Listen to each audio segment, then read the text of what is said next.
You know, you've mentioned twice over that Trump wants India to buy more weapons, but from an Indian lens, Ian, the Biden administration promised to sell G404 engines for the Indian light combat aircraft.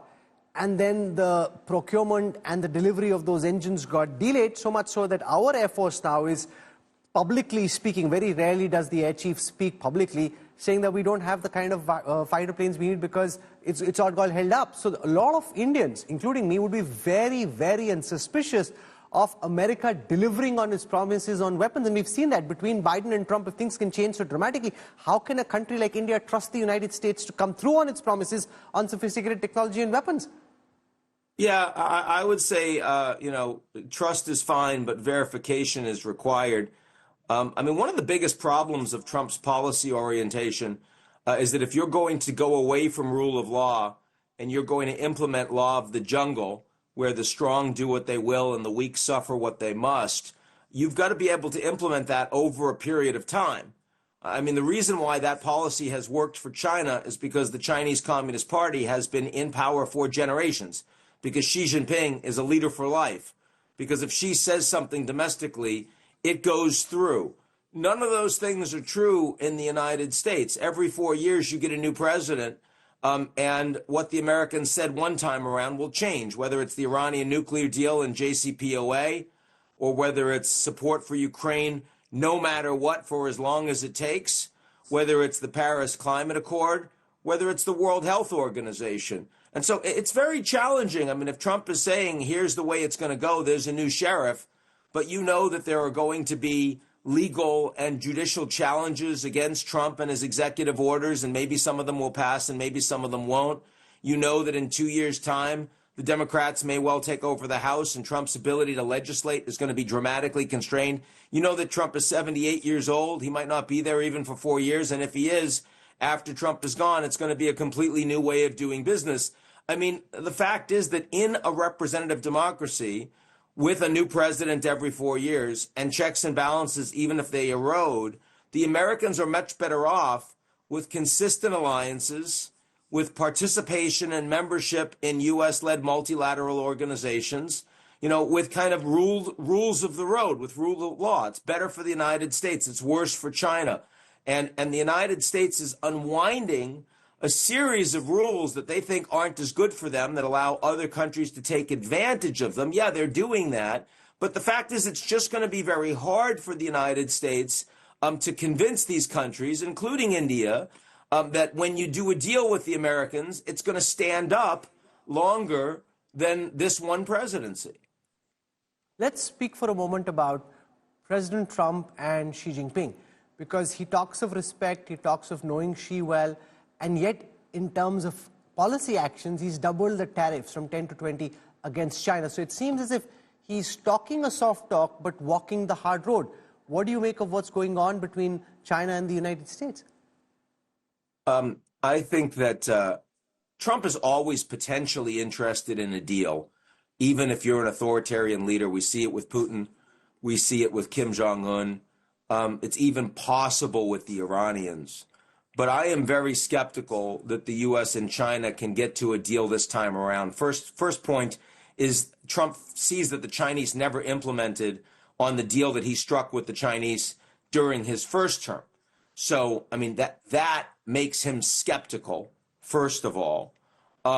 Secondly, when DeepSeek came out, there were a lot of people around Trump, most particularly Howard Lutnick, the Secretary of Commerce, who's very involved in semiconductors, that were surprised and angered and see China as a very critical competitor that the Americans should be containing, should not be fostering a deal.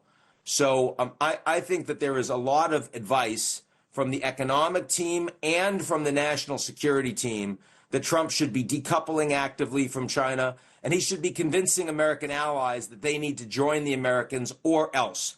And you increasingly hear Trump's officials talking privately about a tariff wall, that American allies will have to align completely with the United States on critical minerals, rare earths, steel, aluminum, semiconductors, you name it, and keep the Chinese out of their supply chains, or else the the Americans will implement a tariff wall against those countries, so creating a U.S.-led bloc. All of this means that the U.S.-China relationship, which had been comparatively well managed in the last year and a half of the Biden administration, is going to head towards confrontation in relatively short order. I'm quite pessimistic about the future of U.S.-China, which again is one of the reasons I believe that ultimately India is going to have an easier time of it with the Trump administration. What form and shape does this confrontation take? You're saying that relations are likely to get worse because so far Xi Jinping has been very balanced and nuanced in his response, even publicly cautioning and kind of developing domestic public opinion, not wanting to up the ante. He's being very mature, but what form and shape do you think this confrontation can take? Well, I mean, I don't see it as the Chinese will take over Taiwan. I do think the Chinese will test the Americans more militarily in the South China Sea and around Taiwan, as we've seen with the recent unannounced live fire exercises, which are unprecedented. Not because they're intending an invasion, but they want to see how much Trump really cares about defending allies that are halfway around the world, or is it more like Trump Ukraine? Seems to have indicated he doesn't care at all. Well, Trump has said very different things on this issue on different days, so I think we don't know. And more importantly, the Chinese don't know, and they want to see what the Americans would actually do. But more broadly, what do you think he'll do? Focus... That's where your specialization comes to the fore.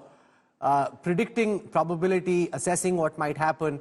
If China were to push harder on Taiwan, what is President Trump likely to do, Ian?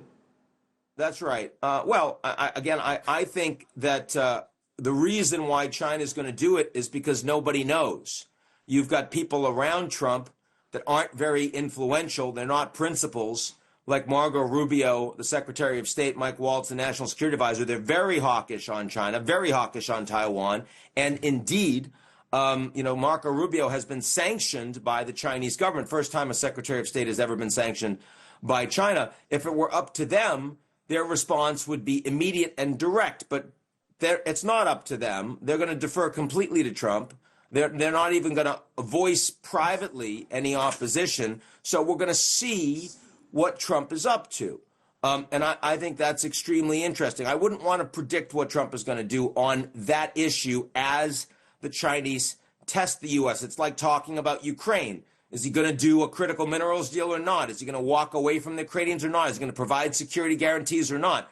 The Ukrainians are going to find that out in a few hours, and Trump might change his mind in a week. Same with the Europeans. A lot will depend on how much the Europeans bring to the table. On Taiwan, a lot will depend on how much the Japanese, the South Koreans, the Australians bring to the table. So we're not in a position to make a strong call on that. What we are in a position to say is that the Americans are going to push very hard to ensure that there is a trade bloc that keeps the Chinese out. They will press American companies to invest more in the U.S. and take more out of China. They will press allies that are sending Chinese goods through their countries into the United States to stop doing that. And China is going to be very uncomfortable with that. At the same time, Rahul, the United States has now shut down 90% of all USAID programs. Historically, the U.S. has actually been responsible for 40% of the world's global humanitarian assistance. They're now cutting it off. That's the global south. That's Africa. That's Asia. These are countries that China dominates the trade relationship, but the Americans have a counterbalance because they give so much more aid. This is going to provide a big opportunity for the Chinese to have a lot more influence on the ground in countries that historically have been much more skeptical of China. I think you'll see the same thing if the Americans break from the Europeans and do a deal with Russia. I mean, the Americans are hoping that they can get the Russians away from China. That's not going to work, but they might push the Europeans more towards China. So China's response to the United States should not just be perceived as an increasing tit for tat in escalation with the Americans. It should also be perceived as the Chinese assertively looking to insert themselves into a vacuum geopolitically that is being left by American unilateralism and lack of interest in maintaining a leadership role that they had played over the past decades.